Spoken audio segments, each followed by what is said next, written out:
హరిస్తూ ఉంటాయి. గమనించాలి. ఆనందాన్ని హరించడం ఏంటి అనుకుంటున్నారేమో. ఇందాక అదే అన్నాను, అయ్యో ఈరోజు అక్కడికి వెళ్ళి ఉండకూడదు, నేను అయ్యో అలానే ఉండకూడదు, అయ్యో చూసి ఉండకూడదు, అయ్యో విని ఉండకూడదు. ఈ ఫీలింగ్స్ ఉంటాయే మన ఆనందాన్ని హరిస్తున్నాయి లేదా చెప్పండి. నిజానికి మనందరము ఆత్మీయంగా ఎప్పుడు ఆనందంగా బతకాలి. Christianity is a happy life. Christian life should be a happy life. ఆనందంగా బతకాల్సిన బ్రతుకులు ఎందుకు మనం ఆనందాన్ని పోగొట్టుకుంటున్నాం? Because of our sins. మన పాపములు మన ఆనందాన్ని చంపేస్తున్నాయి. తప్పు చేశాను, ఆనందాన్ని ఆస్వాదించలేకపోతున్నాం.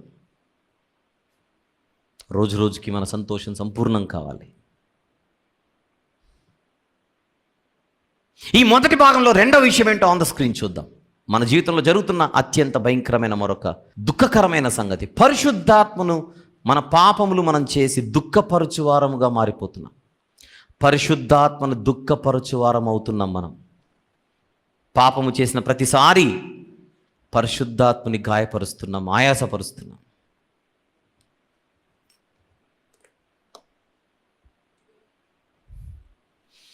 ఒక వచనం చూద్దాం. హెబ్రీలకు వ్రాసిన పత్రిక 10వ అధ్యాయం.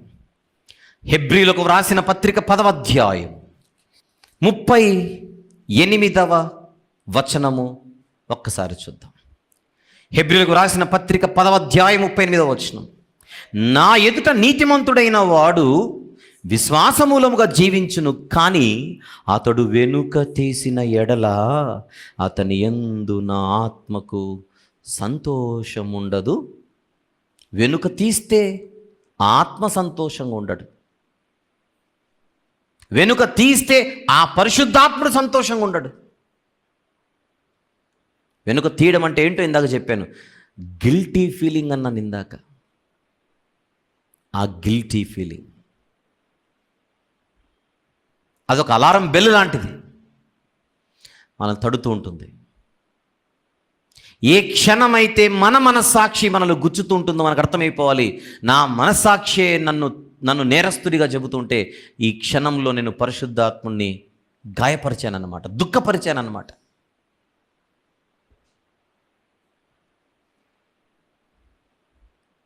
నా వల్ల మా అమ్మ హర్ట్ అయింది, అదొక బాధ. మా నాన్న హర్ట్ అయ్యాడు, అదొక బాధ. నా తోబుట్టులు, నా పిల్లలు, నా బంధువులు, నా స్నేహితులు, నా ఇరుగు పొరుగు వారు, ఇన్ని ఫీలింగ్స్ ఉన్నాయి. ఇప్పుడు నేను చెబుతున్నప్పటికీ ఎవరికైనా అయ్యో నా వలన పరిశుద్ధాత్ముడు బాధపడుతున్నాడు కదా అని ఏమైనా ఫీలింగ్ కలుగుతుందా? కలుగుతున్నా కలగాల్సినంత స్థాయిలో కలగట్లేదనే నా అభిప్రాయం. ఎందుకంటే ఆయన దుఃఖాన్ని నేను ఎలా వర్ణించగలను, ఆయన దుఃఖాన్ని నేను ఎలా వివరించగలను? మనకు ఎప్పుడు అర్థమవుతుంది? ఎలా అర్థమవుతుంది? తల్లిదండ్రుల బాధ, పిల్లల బాధ, తోబుట్టుల బాధ, ఇరుగు పొరుగు వారి బాధ, అందరి బాధలు మనకు అంతో ఇంత అర్థమవుతాయి. దేవుని బాధ మనకు అర్థం కాదు. అర్థం చేసుకోవడానికి ప్రయత్నం అయితే చేయాలి.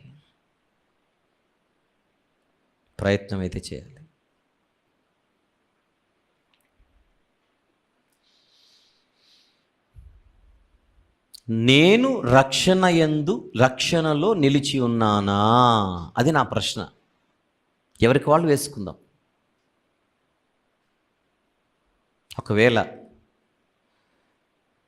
మనకు మనమే, మన ప్రాణం మనతోనే చెబుతుంటే, మన మనస్సాక్షి మనతోనే చెబుతుంటే నో.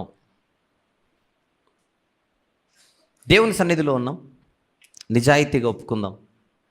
బాప్తిస్మము తీసుకున్న తర్వాత మనం తప్పిపోయిన సందర్భాలు ఉన్నాయా లేవా చెప్పండి. ఉన్నాయంటే చేయెత్తండి, లేవంటే దింపేయండి.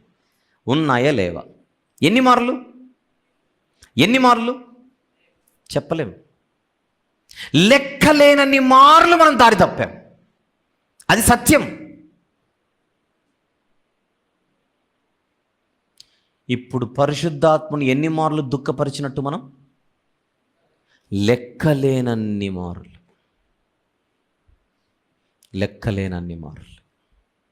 ఈ రాత్రి వాక్యం వింటుండగా ఒకవేళ దేవుడు ఇంకా ఆయుష్ ఇచ్చాడు గనుక, ఇంకా నువ్వు ఊపిరిస్తున్నాడు గనుక ఈ స్థితిలో నుండి నేను బయటికి రావాలనుకుంటున్నాను. ఇక మీద నా జీవితంలో పరిశుద్ధాత్మను నేను దుఃఖపరచకూడదు, అంతే. నేను బలంగా ఉండాలి, నేనేం చేయాలి అని గనుక ఒకవేళ మీరు నన్ను అడిగితే, నేను ఏం చేస్తే ఈ స్థితిలో నుంచి నేను బయటికి రాగలను, ఏదైనా పరిష్కారం ఉంటే చెప్పండి అని గనుక మీరు అడిగితే, ఈ సందేశంలో రెండవ భాగం అందుకోసమే. నోట్స్ రాసుకుంటుంటే రెండవ భాగము అని నోట్ చేసుకోండి. మొదటి భాగంలో సమస్య చూపించాను, ఇప్పుడు రెండవ భాగం ప్రారంభిద్దాం. మొదటి భాగంలో సమస్య ఏమిటి? సమస్య మన పాపములు సమస్య. రక్షింపనేరకుండానట్లు యెహోవా హస్తము కురుచు కాలేదు, విననేరకుండానట్లు ఆయన చెవి మందగించలేదు, మీ పాపములే మీకును ఆయనకును అడ్డుగా వచ్చుచున్నవంటున్నాడు యెషయా గ్రంథం 59వ అధ్యాయంలో. ఎస్, అది ప్రాబ్లం, అది సమస్య. అలా మనం పాపం చేయడం వలన పరిశుద్ధాత్ముడు దుఃఖపడుతుంటే ఇది సమస్య అయితే సొల్యూషన్ ఏంటి, పరిష్కారం ఏంటి? అందుకే రెండో భాగంలో ఒక 4 విషయాలు, 4 సూత్రాలుగా మీ ముందు పెట్టాలనుకుంటున్నాను. వింటున్నప్పుడు ఇంతేనా, ఇదేనా, మాకు తెలుసులే అని మీకు ఫీలింగ్ కలిగినా తెలిస్తే సరిపోదు, అవి అమలు పరచాలి. 4 విషయాలను మీ ముందు మాట్లాడుతున్నాను. ఇవి గనుక ప్రతిరోజు మనం చేయగలిగితే దాదాపుగా మన ఆత్మ సేఫ్.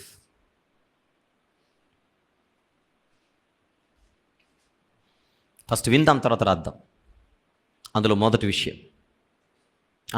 విషయం మనము చేస్తున్న పాపాలపై ముందు మనకు అవగాహన ఉండాలి. నేను ఈ విషయంలో తప్పిపోతున్నాను, ఈరోజు తప్పిపోయాను. మన పాపములు మనమే గుర్తించాలి. గుర్తించి వెంటనే, ఆలస్యం చేయకుండా వెంటనే ఆయన పాదాల దగ్గరకు వచ్చి క్షమాపణ కోరాలి. ఈ కోరడం అలవాటు కావాలి. అలాగని ప్రతిరోజు పాపం చేయమని చెప్పట్లేదు. కానీ ఎప్పుడైనా ఎస్, ఇక్కడ నేను పడిపోయాను అని మన మనసుకు మనకు తెలిసినప్పుడు ఇక ఆలస్యం చేయకూడదు. వెంటనే ఏం చేయాలి? పడిపోవాలి. ప్రభు పాదాల మీద పడి, ప్రభువా, ఈ విషయంలో నేను తప్పు చేశాను, ఈ విషయంలో నేను దారి తప్పాను, ఈ విషయంలో నేను తొందరపడ్డాను, ఈ విషయంలో నీ ఎదుట నేను భ్రష్టురాలనైపోయాను, నన్ను క్షమించు ప్రభువా. అలవాటు కావాలని చెప్పట్లేదు. ఈరోజు పాపం చేసి పగటి వేళ రాత్రిపూట అడిగి, రాత్రి వేళ పాపం చేసి ఉదయం పూట క్షమాపణ కోరమని చెప్పట్లేదు.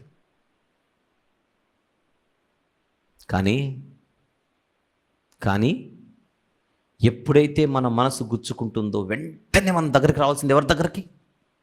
ఆయన దగ్గరికి రావాలి. క్షమించు ప్రభువా. విషయం ఏంటంటే, ఒకసారి అడుగుతాం, 2 సార్లు అడుగుతాం, ప్రతిసారి అడగడానికి మనకే సిగ్గు అనిపిస్తుంది. ఏదో ఒకరోజు ఇది చేయడం ఎందుకు, ఆయన్ను క్షమించమని అడగడం ఎందుకు ఈ సిగ్గుకరమైన జీవితం అని మనమే మానేసే పరిస్థితి ఖచ్చితంగా వస్తుంది. సిగరెట్ తాగే మనిషి, అలవాటున్న మనిషి మానేశాడు, బ్యాప్టిజం తీసుకున్నాడు. ఒక 1 నెల రోజులు బాగానే ఉన్నాడు, హ్యాపీ. 1 నెల రోజుల తర్వాత ఎవరో రెచ్చగొట్టారు, ఎవరో ప్రేరేపించారు, ఎవరో ఆకర్షించారు, వెళ్ళి తాగేశాడు. మనసాక్షి గుచ్చదు? 1 నెల రోజులు ఎంత చక్కగా బతికాను, నా కర్మగాలి వీడు ఈరోజే తగిలాడు, నన్ను రెచ్చగొట్టాడు, నన్ను ప్రేరేపించాడు, నన్ను బలహీనపరిచాడు. అప్పుడు ఆ మనిషి వెంటనే ఏం చేయాలి?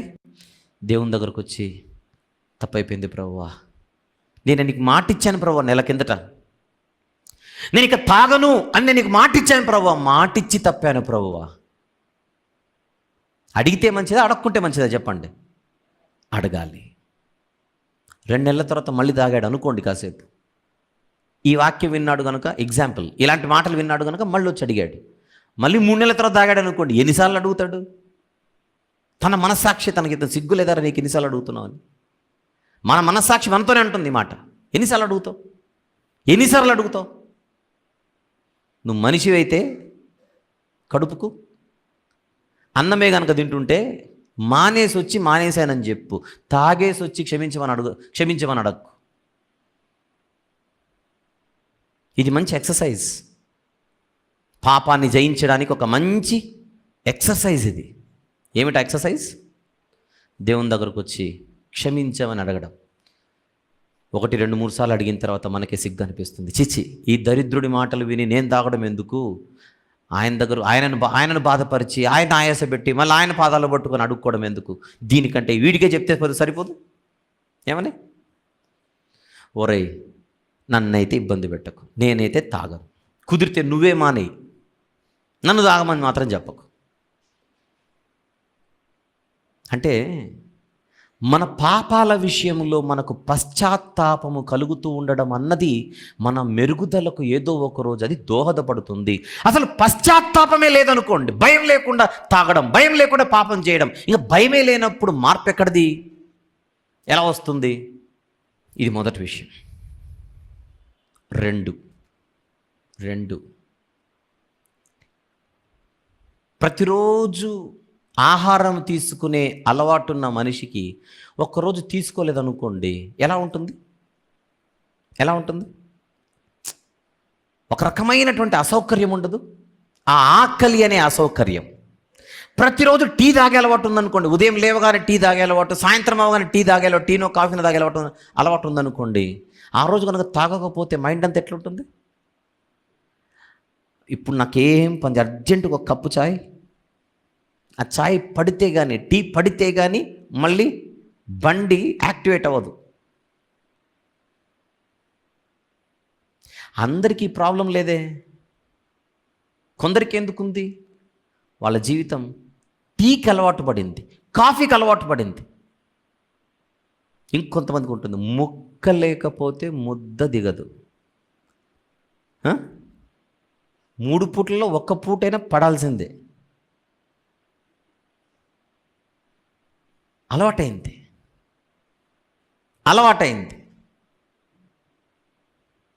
అంటే మన శరీరానికి కొన్నిటిని మనమే అలవాటు చేసామన్నమాట. అలాగే ప్రతిరోజు బైబిల్ చదవడం అన్నది మన జీవితానికి, చెప్పండి, అలవాటు కావాలి. అక్షయ ఆహారం ఇది.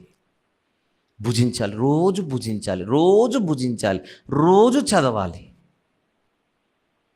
ఏ రోజైనా బైబిల్ చదవకపోతే ఆ దినమంతా మనకు అసౌకర్యంగా ఉండాలి, ఇబ్బందిగా ఉండాలి.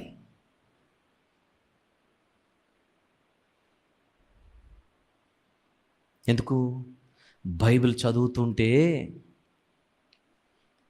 ఒక అధ్యాయంలో అన్నీ మనకు అర్థం కాకపోయినా ఒక్క మాట మాత్రం తగులుతూ ఉంటుంది, ఒక్క మాట అయినా కనెక్ట్ అవుతూ ఉంటుంది. ఇది నా కోసమే భలేగుంది, ఈ పరిస్థితిలో ఈ మాట నా కోసమే ఉన్నట్టుంది. వారాల తరబడి, నెలల తరబడి బైబిలే చదవని జీవితాలు ఎందరి ఉన్నాయి ఆలోచించండి ఒక్కసారి. షెల్ఫ్లో ఉన్న బైబిల్కు దుమ్ము బట్టి చాలా కాలం అయి ఉంటుంది, దులిపితే ఇంత వస్తుంది దుమ్ము.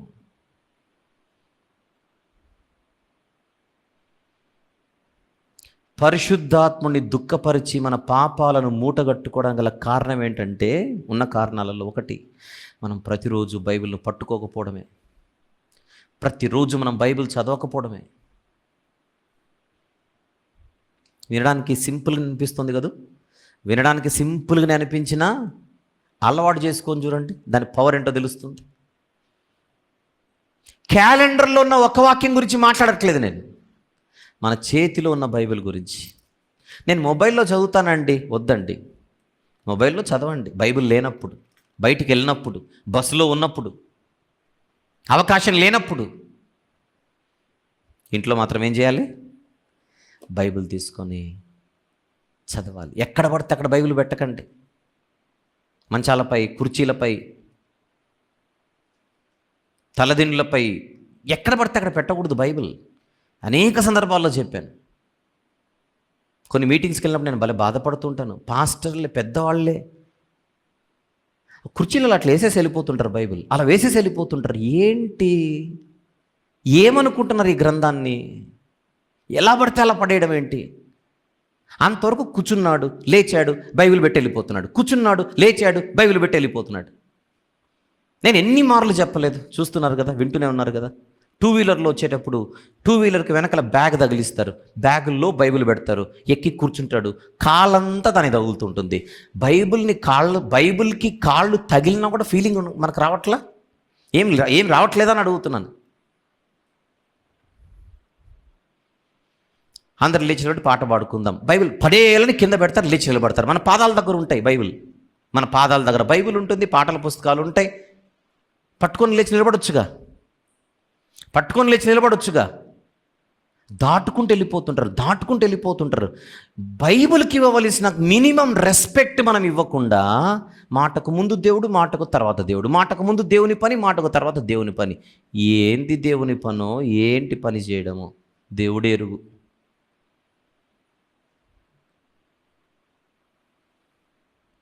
మినిమం బేసిక్స్ అంటారు వీటిని. ఆ బైబిల్కి మనము గౌరవం ఇచ్చేది ఎప్పుడో, బైబిల్ని ప్రతిరోజు చదవడం ఎప్పుడో. పాపం అంత ఈజీగా మనల్ని ఎందుకు జయిస్తుంది? పాపం అన్నది మనల్ని అంత ఈజీ అవ్వలీలగా గెలిచేస్తుంది. కారణం మన వాక్యానికి దూరం ఉండడమే. మీటింగ్లలో వింటున్నాను కదండి అనొచ్చు, మొబైల్లో పెట్టుకుంటున్నాను కదండి అనొచ్చు, లైవ్ ప్రోగ్రాంలు చూస్తున్నాను కదండి అనొచ్చు. ఇవన్నీ సరే, వ్యక్తిగతంగా నాకు బైబిల్ అంటే ఇష్టం ఉండొద్దు, వ్యక్తిగతంగా నేను బైబిల్ చదవద్దు తీసి. ఈ మాటలు వింటుండగా ఇక్కడ ఉన్న వారిలో ఎంతమందికైతే అలవాటు లేదో, నాకు లేకపోతే నేను, మీకు లేకపోతే మీరు, మనము రక్షణలో నిలిచియున్న వారము కాదు. ఫీలింగ్ అంతే. నేను రక్షణలో ఉన్నాననే ఫీలింగ్, మనమే మోసపుచ్చుకోవడం అంతే. మనల్ని మనమే మోసపుచ్చుకోవడం అంతే.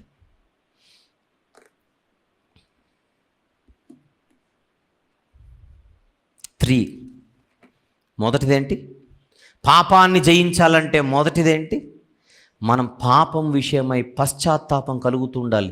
పశ్చాత్తాపమే లేకపోతే పాపాల విషయంపై ఇంకా మనం ఎందుకు పాప భీతి లేకోకుండా, దేవుని భయం లేకుండా. నెంబర్ 2, ప్రతిరోజు బైబిల్ చదవాలి. నంబర్ 3, మోకరిల్లి ప్రార్థన చేయడం అలవాటు కావాలి. ప్రార్థన చేయడం అనట్లేదు, ఎక్స్క్యూజ్ మీ, మోకరిల్లి. వృద్ధులను గురించి నేను మాట్లాడట్లేదు, వాళ్ళ ఆరోగ్యాన్ని బట్టి వారు గలలేరు, వాళ్ళ గురించి మాట్లాడట్లేదు.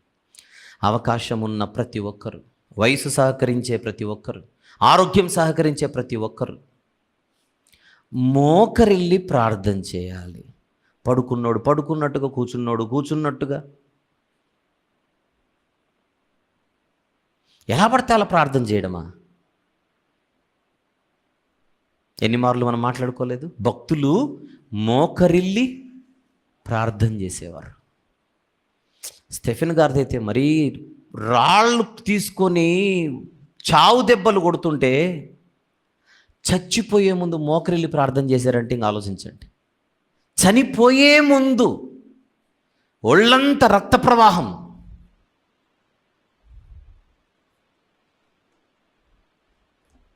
చూద్దాం ఒక వచనం. అపోస్తలుల కార్యములు 7వ అధ్యాయం 59-60 వచనములు. 59-60 వచనములు. ప్రభువును గురించి మొరపెట్టుచు, యేసు ప్రభువా నా ఆత్మను చేర్చుకునమని స్టెఫెను పలుకుచుండగా వారు అతను రాళ్లతో కొట్టిరి. అతడు మోకాళ్ళుని, చూడండి, ఆ టైంలో మోకాళ్ళుని, ప్రభువా వారి మీద ఈ పాపము మోపకుమని గొప్ప శబ్దంతో పలికి నిద్రించాడు.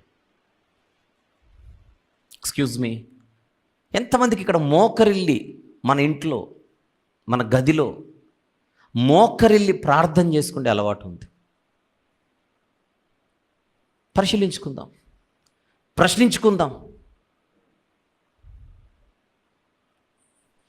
మన ప్రార్థనా జీవితముతో దేవునితో సహవాసము కలిగి ఉండాలి. ప్రార్థన ద్వారా దేవునితో సహవాసం కలిగి ఉండాలి. ఆయనతో సహవాసం లేకపోతే ఇడు గుటుక్కున మింగేస్తాడు అపవాది. ఆయనతో మనం ఉంటేనే వాడికి భయం. అంత అవలీలగా వాడు ఎందుకు మనల్ని జయిస్తున్నాడు అని అడిగితే, మనం ఉండాల్సిన ఆయనతో లేక. ఇది 3. చివరిది 4. మన జీవితంలో దేవుని పిల్లలతో సహవాసం కలిగి ఉండాలి. అప్పుడు మనం పాపానికి దూరంగా ఉంటాం. దుష్ట సాంగత్యము మంచి నడవడిని చెడిపేస్తుంది. అలాంటప్పుడు ఎవరితో మనం సహవాసం కలిగి ఉండాలి చెప్పండి అందరూ? దేవుని పిల్లలతో. అవునండి, నేను దేవుని పిల్లలతోనే సహవాసం కలిగి ఉంటానండి. దేవుని పిల్లలు అంటే ఎవరండి? మన చర్చికి వచ్చే వాళ్ళే కదండి. రైట్, చర్చికి వచ్చే వాళ్ళతోనే ఉంటానండి. మేము ప్రతిరోజు కలిసి ఛాయ్ తాగుతామండి, ప్రతిరోజు కలిసి టిఫిన్ చేస్తామండి, ప్రతిరోజు కలిసి కాసేపు ముచ్చట్లు పెట్టుకుంటామండి. దేవుని పిల్లలే అండి, చర్చికి వచ్చేటోళ్ళే అండి. ఫోన్లో మాట్లాడుకుంటామండి, అంత బాగానే ఉందండి. దేవుని పిల్లలతో సహవాసం అంటే వాళ్ళతో రాజకీయాలు మాట్లాడడము, ఆటల గురించి మాట్లాడడము, లేదా టిఫిన్ తినడము, టీ తాగడము, అలా తిరిగేసి రావడం, ఇది కాదు సహవాసం అంటే. దేవుని పిల్లలతో దేవుని సన్నిధిలో గడపాలి. దేవుని పిల్లలతో నెక్స్ట్ దేవుని సన్నిధిలో గడపాలి. దేవుని సన్నిధిలో గడపడం అంటే వారితో మాట్లాడేటప్పుడు దైవ సంబంధమైన మాటలు మాట్లాడడం, వాక్య సంబంధమైన సంభాషణ.